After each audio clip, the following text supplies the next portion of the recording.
আল্লাহর নবী হাসরের ময়দানে বলবে, তোরা আমার উম্মত দাবি করস, আমার শরীরে পাথরের দাগ, তোদের শরীরে তো একটা ফুলের টোকাও নাই। কি জবাব দিবেন?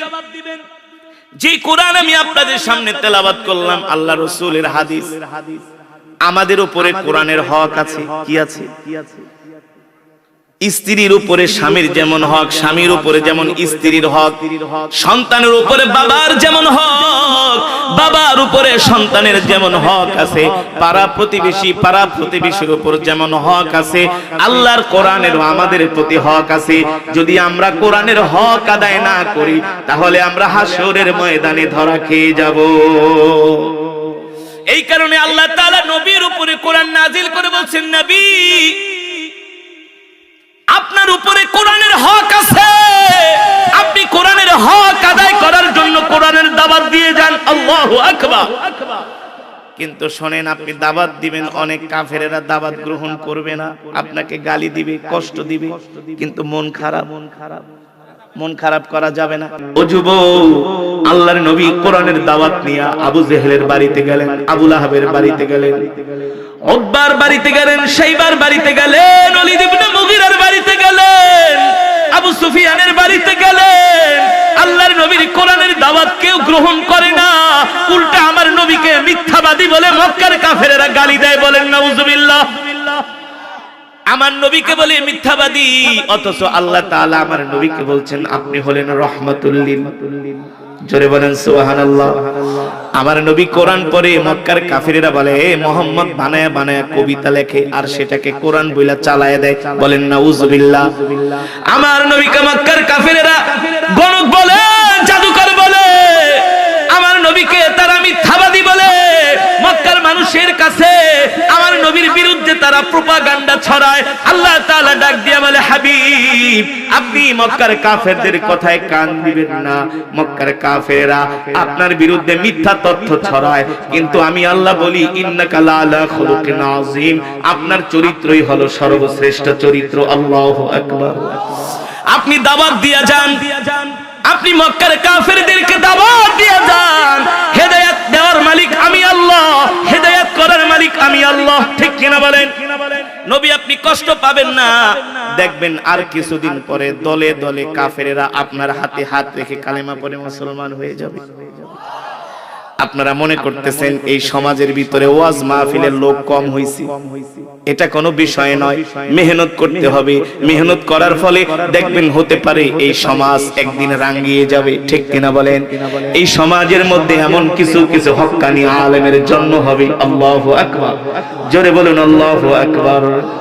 পরিবর্তন করার মালিক কি? মক্কার জমিনে যে পরিস্থিতি ছিল, যে সিচুয়েশন ছিল, কাফেররা বলে মুহাম্মাদের অর্থ নাই, বিত্ত নাই, সম্পদ নাই, টাকা পয়সা নাই, সৈন্য নাই, অস্ত্র নাই, কিন্তু মুহাম্মাদের সাথে আমরা কোনো দিক দিয়া পারি না। আল্লাহর নবীর সাথে মক্কার কাফেরেরা যতই ষড়যন্ত্র করে, কোনো ষড়যন্ত্র করে তারা আল্লাহর নবীকে আটকাতে পারে না। আল্লাহর নবীর কাছে কোনো অস্ত্র ছিল না, সৈন্য ছিল না, ক্ষমতা ছিল না, অর্থ ছিল না, বিত্ত ছিল না। আল্লাহর নবীর কাছে ছিল কোরআন। কি ছিল? মক্কার কাফেরেরা কিছু কিছু বড় বড় নেতারা বিরোধিতা করেছে, কিন্তু যুবকরা আল্লাহর নবীর জন্য পাগল হয়ে গেছে। সুবহানাল্লাহ। আল্লাহর নবী যখন কোরআন পড়তেন, মুসাব বিন উমাইরের মতো টাকরা টাকরা যুবকরা আল্লাহর নবীর মজমায় এসে কোরআন শুনতেন। জোরে বলেন সুবহানাল্লাহ। আল্লাহর নবী যখন কোরআন পড়তেন, মক্কার যুবকরা এসে আল্লাহর নবীর ঘরের চতুর্পাশে, কাবার চতুর্পাশে দাঁড়িয়ে দাঁড়িয়ে তারা কোরআন শুনতেন। আল্লাহু আকবার। এভাবে করে কোরআন শুনতে শুনতে একজন, দুইজন, তিনজন করে করে করে করে করে করে তারা কালেমা পড়ে মুসলমান হয়ে যাচ্ছে। তুফাইল বিন আমর দাউসির মতো জলিল কদর সাহাবী, কবি স্বভাবের মানুষ, শিক্ষিত মানুষ, সেও আল্লাহর নবীর হাতে হাত রেখে কালেমা পড়ে মুসলমান হয়ে যাচ্ছে। আল্লাহু আকবার। মক্কার চতুর্দিকে কোরআনের দাওয়াত ছড়ায় গেছে, মক্কার চতুর্দিকে শুধু যুবকরা তারা কালেমা পড়ে মুসলমান হয়ে যাচ্ছে, মুসলমানদের সংখ্যা বেড়ে যাচ্ছে, আল্লাহর নবীর প্রভাব বেড়ে যাচ্ছে। এই দৃশ্যটা মক্কার বড় বড় নেতাদের চোখে ভালো লাগে না। মক্কার কাফেরেরা বড় বড় নেতাদেরকে ডাক দিয়া বলে, আমাদের ক্ষমতা আছে, অর্থ আছে, অস্ত্র আছে, সৈন্য সৈন্য আছে, আমরা বড় বড় নেতা, কিন্তু দেখতেছি মুহাম্মাদের পাল্লা ভারী হয়ে যাচ্ছে। এইভাবে চলতে পারে না, এইভাবে চলতে পারে না। আসো মুহাম্মাদের বিরুদ্ধে আমরা রুখে দাঁড়াই, যাতে মুহাম্মদ কোরআনের দাওয়াত দিতে না পারে। আমরা মুহাম্মাদের বিরুদ্ধে এমন ষড়যন্ত্র করব, আমরা মুহাম্মদকে মক্কা থেকে বের করে দিব, অন্যথায় তাকে আমরা জানে মেরে ফেলবো। বলেন নাউজুবিল্লাহ। আবু জেহেল বলে, ওলীদ ইবনে মুগীরা মিটিং ডাকো। কি ডাকো? মিটিং ডাকো, মুহাম্মাদের বিরুদ্ধে একটা সিদ্ধান্ত নিতে হবে। ওলীদ ইবনে মুগীরা ঘোষণা করে দিলেন, আগামী কাল কাবার চত্বরে মক্কার সব নেতারা হাজির হবা, সব যুবকরা হাজির হবা, গোত্র প্রধানরা হাজির হবা। মুহাম্মাদের বিরুদ্ধে আমরা অ্যাকশনে যাব। মুহাম্মদ মক্কার ভিতরে এমন অশান্তি সৃষ্টি করতেছে, আমাদের পাল্লা হালকা হয়ে যাচ্ছে। দিন দিন মুহাম্মাদের নেতৃত্ব ভারী হচ্ছে, মুহাম্মাদের জনসমর্থন ভারী হচ্ছে। এইভাবে তো আমরা চলতে দিতে পারি না। মুহাম্মাদের বিরুদ্ধে আমাদের বড় ধরনের একটা সিদ্ধান্ত নিতে হবে। এবার মক্কার কাফিরেরা, বড় বড় কাফিরেরা আল্লাহর নবীর বিরুদ্ধে সিদ্ধান্ত নেওয়ার জন্য, আল্লাহর নবীকে মক্কা থেকে বের করার জন্য, আল্লাহর নবীকে জীবনের তরে শেষ করে দেওয়ার জন্য মক্কার কাফিরেরা বাইতুল্লাহর চত্বরে হাজির হলেন। এতদিন তারা যত মিটিং করছে সবার মুখে হাসি ছিল, কিন্তু আজকে কারো মুখে হাসি নাই। কারণ কি?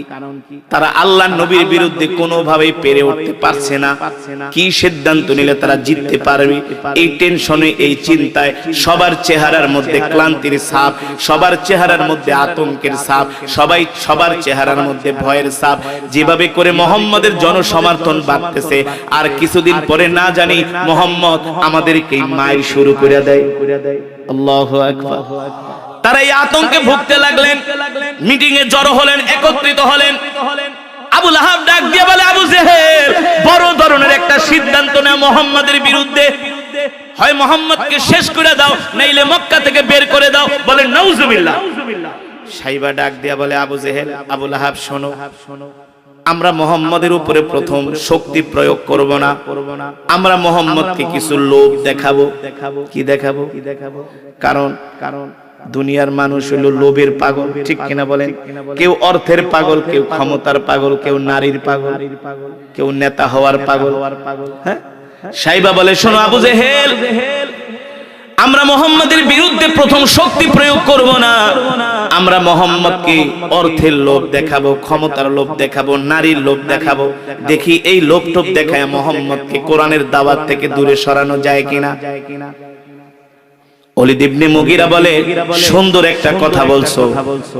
আমরা প্রথমত মুহাম্মদকে দুনিয়ার কিছু অর্থের লোভ দেখাই, ক্ষমতার লোভ দেখাই, দেখি এই লোভ টোভ দেখে মুহাম্মদ দ্বীনের দাওয়াত থেকে বের হয়ে আসে কিনা। তবে এই প্রস্তাবগুলো নিলে কে যাবে? এই প্রস্তাবগুলো মুহাম্মদের কাছে নিয়ে কে যাবে? আবু জেহেলকে আবু লাহাব তুমি যাও। বলে, না, আমার মাথা গরম, আমি ভালো করে কথা বলতে পারি না। তোমরা উতবাকে পাঠাও। আবুল ওয়ালি উতবা ছিলেন মিষ্টভাষী, শিক্ষিত মানুষ, কবি স্বভাবের মানুষ, গুছিয়ে গুছিয়ে কথা বলতে পারেন। বলে, মুহাম্মাদের কাছে উতবাকে পাঠাও, যে এই প্রস্তাবগুলো দিতে বলো। যদি মুহাম্মদ প্রস্তাবগুলো মেনে নেয়, তাহলে তো আমাদের কোনো টেনশন নাই, আর মুহাম্মাদের বিরুদ্ধে আমাদের অ্যাকশন নেওয়ার দরকার নাই। উতবাকে ডাক দিয়ে বলল, উতবা, যাও, মুহাম্মদকে 3টা প্রস্তাব দিবা। অর্থের লোভ দেখাইবা, নারীর লোভ দেখাইবা, ক্ষমতার লোভ দেখাইবা। যদি এই লোভে পড়া মুহাম্মদ কোরআনের দাওয়াত বন্ধ করে দেয়, তাহলে তো আমরা বেঁচেই গেলাম। উতবা বলে, সুন্দর কথা বলেছো। এবার উতবাকে আল্লাহর নবীর বাড়িতে পাঠানো হলো। আল্লাহর নবীর বাড়িতে উতবা গেলেন, যে বলতেছে, ইফতাহিল বাব ইয়া মুহাম্মদ, ও মুহাম্মদ দরজাটা খোলো।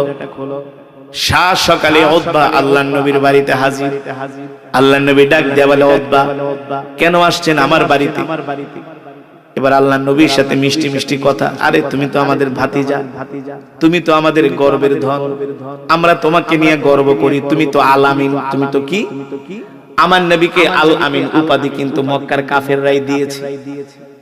আবু লাহাবই কিন্তু আল আমিন উপাধি দিয়েছে মক্কার কাফেরদেরকে নিয়ে আমার নবীকে। ভাতিজা গো, উতবা বলতেছে, তোমার যদি কোনো ক্ষতি হয়ে যায়, এটা আমাদের জন্যই তো লজ্জার কারণ, দুঃখের কারণ। কারণ তুমি তো মক্কার একজন সম্মানী মানুষ। আমরা আমাদের অর্থগুলো তোমার কাছে জমা রাখি, আমরা তোমাকে সবাই ভালোবাসি। এ ভাতিজা শোনো, আজকে তোমার বাড়িতে আমি কিছু কথা বলার জন্য আসছি। কি কথা? উতবা বলে ভাতিজা রে, একটা মানুষের জীবনের স্বপ্ন হলো অর্থ কামাই করা, ঠিক না? সব মানুষ টাকার কাছে দুর্বল, অর্থের কাছে দুর্বল।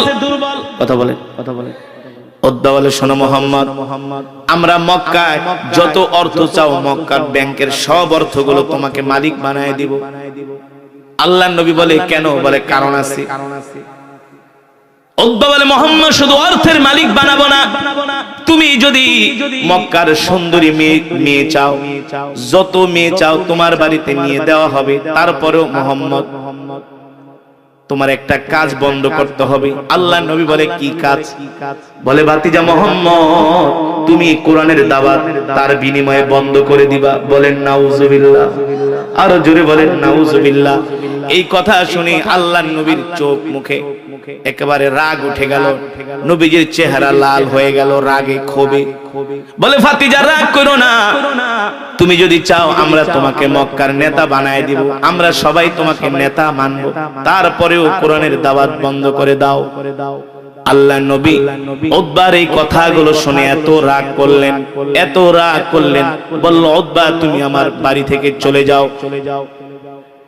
আমার এক হাতে যদি সূর্য দেওয়া হয়, এক হাতে যদি ডান হাতে যদি চন্দ্র দেওয়া হয়, বাম হাতে যদি সূর্য দেওয়া হয়, তাহলেও আমি মুহাম্মদ আল্লাহর পয়গম্বর আল্লাহর কোরআনের দাওয়াত দ্বীনের দাওয়াত থেকে এক চুল পরিমাণ দূরে সরে যাব না। আল্লাহু আকবার। আর আজকে সামান্য কিছু টাকার লোভে মুসলমান খ্রিস্টান হয়ে যাচ্ছে। হ্যাঁ, আমরা মুসলমান আজকে মসজিদে যাই না, দ্বীনের কাজে যাই না। আল্লাহর নবীকে মক্কার কাফেরেরা কত বড় বড় প্রস্তাব দিলেন। আল্লাহর নবী বলে উতবা শোনো, এই সমস্ত প্রস্তাব আমাকে দিয়ে কোনো লাভ নাই। আমি কোরআনের দাওয়াত দিব, দ্বীনের কথা বলেই যাব। আল্লাহু আকবার। উতবা চিন্তা করে কি রে, এটা কি মানুষ নাকি অন্য কিছু? মানুষ তো টাকার লোভে পড়ে, নারীর লোভে পড়ে, নেতা হওয়ার লোভে পড়ে, ঠিক না? জানেননি? মানুষকে কাবু করতে হলে আপনি টাকার বস্তা তার বাড়িতে দিয়ে আসেন, দেখেন কেমনে নরম হয়ে যায়। হ্যাঁ, সরকারি কোন অফিসে কাজে যাইবেন, ফাইলটা দেখা মতো জান এখানে ভুল ওখানে ভুল, আসলে কোনো ভুল নাই। ये हाल तेरा चाल है, मकसूद तेरा माल है, ठीक किना बोले? क्या अजीब तेरा चाल है। দেখবেন এত রাগ আপনার, এটা কোনো কিছু ঠিক নাই। জান একটু পরে যায় 500 টাকার দুইটা নোট ধরাই দিবেন, দেখবেন আস্তে করে নরম হয়ে গেছে। কইবো আপনি পাশে দাঁড়ান, আমি কাজটা করে দিতেছি। হ্যাঁ, কোন মানুষকে যদি আপনি কাবু করতে চান, অর্থের লোভ দেখাইবেন, সুন্দরী নারীর লোভ দেখাইবেন, দেখবেন দুর্বল হয়ে যাবে। নেতা বানানোর লোভ দেখাইবেন, নেতা।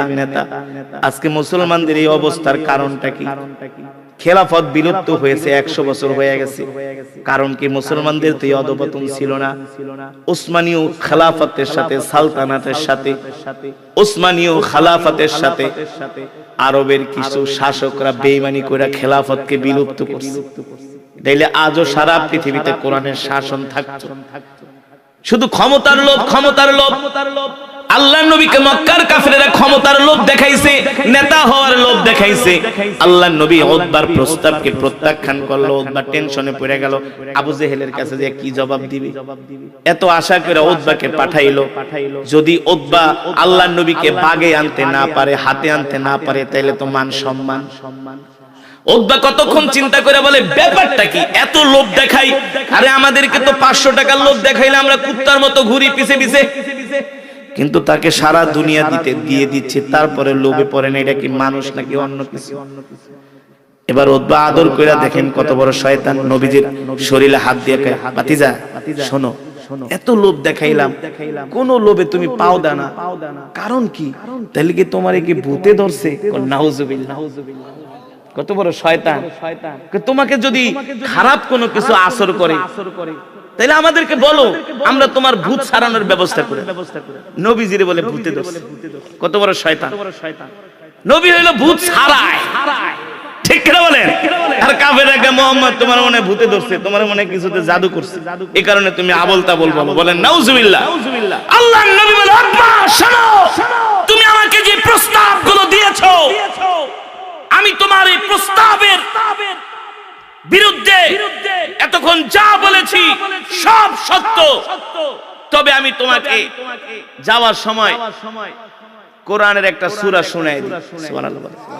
তুমি যে তোমার নেতা ঠেতাদেরকে বইলো যে তোমার আমি কি শোনাইছি, আল্লাহ নবী কোরআনুল কারীমের সূরাত হামিম সাজদা একটা সূরা আছে, আলিফ লাম মিম তানজিলুল কিতাবি লা রাইবা ফীহি মির রাব্বিল আলামিন আম ইয়াকুলুনা ইফতারা বাল হুয়াল হাক্কু মির রাব্বিকা লিতুনদিরা কওমান মা আতাহুম মিন নাযীরিন মিন ক্বাবলিকা লাআল্লাহুম ইয়াহতাদুন। আল্লাহর নবী এই কোরআনুল কারীমের এই সূরার একটা পৃষ্ঠা তেলাওয়াত করলেন। এই সূরার মধ্যে আল্লাহ তাআলা বলতেছেন, নবী আমি আপনার উপর যে কোরআন নাজিল করছি এটা দুনিয়ার কোন মানুষের কবির কাব্য নয়, এটা হলো আল্লাহর কোরআন, তানজিলুম মির রাব্বিল আলামিন, আল্লাহ তাআলার পক্ষ থেকে নাজিল করা হয়েছে। ঠিক কিনা বলেন? কিন্তু মক্কার মানুষরা সেটা বিশ্বাস করতে উদ্বাকা ঠিকই তো কিছু, আমরা তো বিশ্বাস করি না। তা মুহাম্মদের তো কোরআনের সাথে মিলে গেছে। তারপর আল্লাহ তাআলা আসমান জমিন 6 দিনে সৃষ্টি করছে। আল্লাহ তাআলা সবকিছু এই সূরার মধ্যে তুলে ধরছে। এই সূরার মধ্যে একটা সিজদার আয়াত আছে, ইন্নামা ইউমিনু বিআয়াতিনা আল্লাযীনা ইযা যুকিরু বিহা খাররু। একটা আয়াত আছে সিজদার আয়াত। আল্লাহর নবী কোরআন পড়তেছে, উতবা প্রথম দাঁড়ায়া ছিল, দাঁড়ানোর পরে কোরআনের ভার সইতে পারে না। দেখে প্রতিটা কথা সত্য, প্রতিটা কথা কোরআনের প্রতিটা কথা সব ওদের মনের কথা আল্লাহর নবী কোরআনের আয়াতের ভিতরে বলে দিচ্ছে যে ওরা কি কি শয়তানি করে। উতবা ছিল